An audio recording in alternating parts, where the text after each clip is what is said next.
Hey everybody, Mike Shea, Transworld Business Advisors. If you're on my other channels, I want to talk about what came out just yesterday, or rather Friday, and some of the stuff that I'm seeing on the street relative to the SBA changes that came out Friday. So, if you're not an entrepreneur and if you're not in the business buying market, the ETA market, and for a large part, most of you have not got the background to understand the implications. You've consumed quite a bit of information from social media and a lot of it erroneous. So there's been a cottage industry of people who have come out, told people a bunch of lies. And as a net effect, we have a lot of misinformation and wild expectations about how things get done. So there are multiple changes in the deal structure, but here's what's going on. Formally, and here's the ecosystem. So for example, as of this morning, there's 2,066 listings in Florida. As I've said before, usually we carry 4,000. So the market is down in terms of what's in the market. 201 of the, or 504 of those have actual tax returns that make up the numbers. So at a bare minimum, SBA wants to see tax returns. And the reason they want to see tax returns is the tax returns, it's a federal loan. The tax returns are what you reported to the government. When you sign a tax return, you signed an affidavit stating that this is what the businesses produce. So that's only 20% of the market, 504 of the 2,066. Based on the MLS this morning, 9% of those, I'll just change the light, 9% of those are SBA pre-qualified, meaning that a broker has looked at the listing, run it by a bank, and the bank has said, yeah, that's good to go. That's 9% based upon the rules that existed pre-Friday. The rules that exist post-Friday is going to change that number to even less, and here's why. The primary change, so everyone's freaking out because the bank is saying, hey, we need to do a quality of earnings report on anything over a $3 million purchase. A quality of earnings report is about a $40,000 to $100,000 expense that will go to the buyer. That's a buyer expense. It's a closing costs. The bank is not going to absorb that. So not only is the inventory shrinking, which means less and less banks are going to be able to do volume to support an SBA program or process, but we are going to see less and less deals qualify and less buyers who want to spend that money on a quality of earnings, because it's due diligence. Then it's go to the bank it does Q of E, and then they're going to kick it back possibly, right? Or say the price has to change, which isn't necessarily different. But if you're a seller, it's almost as if you have to pre-Q of E it. Right? We may need to have it pre-screened and looked at in a different manner before you even get into going to market. More concerning to me is that the bank is no longer going to look at a pro forma, a 12-month trail, or what the business, I mean, they will look at what the business is doing this year, but the SBA is saying we only want to look at history. And here's the problem.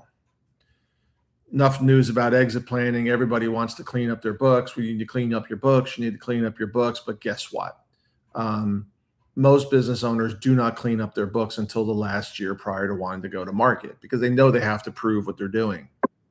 Well, now you got to do that for 3 years, because the bank doesn't care about what you're doing later. They care about what, or most recently, they know you've been playing games. So you're going to have to find Jesus on your financials, not just this year or last year, but 3 years back.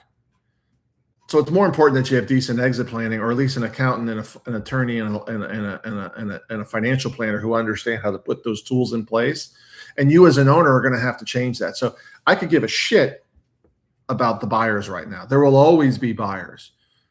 The greatest challenge I have is I do not know how to get the sellers to understand what this stuff means to them. They think SBA loan, that's a buyer problem. It is not a buyer problem. It is a seller problem. Finding buyers is not the problem. Millions of them. If you price correctly, you've got a good business, I'll find you a buyer. That's not the problem. The problem is you're playing games. And now the rules just got even tighter than they were before. Nothing I'm saying about cleaning up your shit is new. This is stuff I've been screaming about for 21 years. Now it's even harder, the hardest I've ever seen. There's other stuff in the SBA rollout. I think it's going to be 5 to 6 months before we figure out the backlash. I'm getting phone calls from bankers going, what am I going to do for making a living? I got that call 2 hours ago from an SBA lender who's been in the business for 20 years. And now he's like, with the inflation, the economy, and all this stuff, and the boomers not leaving, they're just not. I mean, I was watching CNBC this morning. 3 guys, every one of the youngest guy talking was 78. The oldest guy was 92. 78, 84, and 92. Still running businesses. For the love of God, why? Right? Well, because I could put my money in the bond market and make, I mean, that's a different animal. But we have 2 economies. We have Wall Street and then we have Main Street. And there's Main Street's getting crushed. So the only way you're going to be able to exit and devoid yourself of oh, I didn't get enough for my business. That's got shit to do with it. You need to deal with the reality of what you can get and then put it to work so you can live. And that means if you're ready to retire, draw your Social Security, and you've got some savings, then take what you can now. Because if you're going to wait 3 more years and say you're 70, I had a call yesterday, 70 years old, you're going to wait till you're 70 through. There's a whole lot of things that can happen between 70 and 73, but you get emotionally wrapped up in it. Oh, it's my business and this isn't fair. It's got nothing to do with emotion. I mean, I'm looking at it going, I just hung up with one of my business partners. I go, you need to craft a message and we need to start communicating now because nobody knows how to deal with this. The banks haven't even processed. Hell, I was talking to bankers yesterday, hadn't even read the SOP. So things are changing. Things are getting tighter. Keep your head about you. If your bookkeeper does not know how this works, your lawyer doesn't know how this works, and your financial planner does not have this works, you need to educate them. And I'm going to say this. The idea that you're not going to seller finance or that that's a non-starter to you,